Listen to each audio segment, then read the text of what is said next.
Thousands of doctors, nurses, and scientists across Canada have been putting in long hours, but a new jump in cases of swine flu today shows the outbreak has not yet released its grip on the country. Meantime, up to 300 of the latest virus samples from Mexico arrived in Winnipeg a short time ago. They'll be tested at Canada's top lab. Mexican officials are reporting a stabilization in the number of cases there.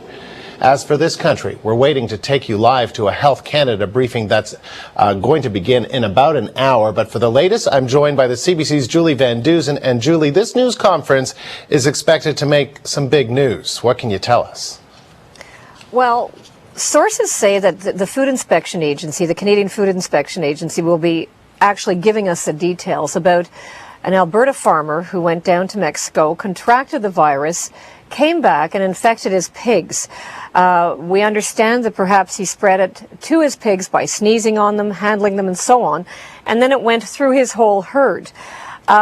We've been told all along, of course, that by the World Health Organization and the Canadian government in particular, that you cannot get swine flu from eating pork products, and they will maintain that that is the case today, because when you cook the pork, obviously it kills the virus. However, it would seem that if the pigs that are infected, sneeze on you and you're not infected, you can pass it back and forth that way. So it's kind of a new development, but there's, a lot of details that we don't know at this point, but we just know that it will involve an Alberta farmer, as I say, who went to Mexico, contracted the virus, and then spread it to his pigs through the handling of the pigs. And so, Julie, I guess we don't know right now because, you and I are not infectious disease specialists, but we don't know exactly what this means, right?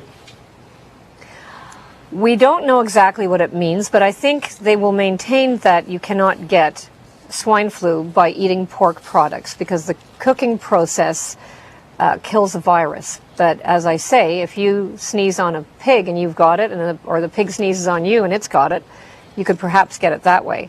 So I gather that they'll have a lot of questions and details to go into at this news conference, which has been put back a couple of times. So I gather there's a lot of details to put together. And of course, it's been a day where we started out with 51 cases this morning, and now we're up to more than 80. All right. And so there were a number of major new developments, as you just mentioned, Julian, in terms of the number of cases across the country. What's the latest there? Break it down for us. Well, I don't have the numbers right in front of me, but I can just tell you that the bulk of the new cases are out of Nova Scotia. If you remember that private school in Windsor, where the students came back from a Mexican holiday and they ended up going into quarantine. And now, as predicted, the flu has spread and has certainly spread to other parts of the community. And now Nova Scotia has 31 cases in total, the most in the whole country. Other provinces reported increases today, including British Columbia, Quebec, and Ontario. So, as I say, the cases have jumped from 51 this morning, when I first went on the air, to more than 80 now. And health officials have been telling us all week to expect that the numbers will go up, but we have to stress, which we've been doing all day, that so far all the cases are mild. They're mild cases of the flu with the usual symptoms of, headache, aches and pains and so on, and that everyone is recovering quite well.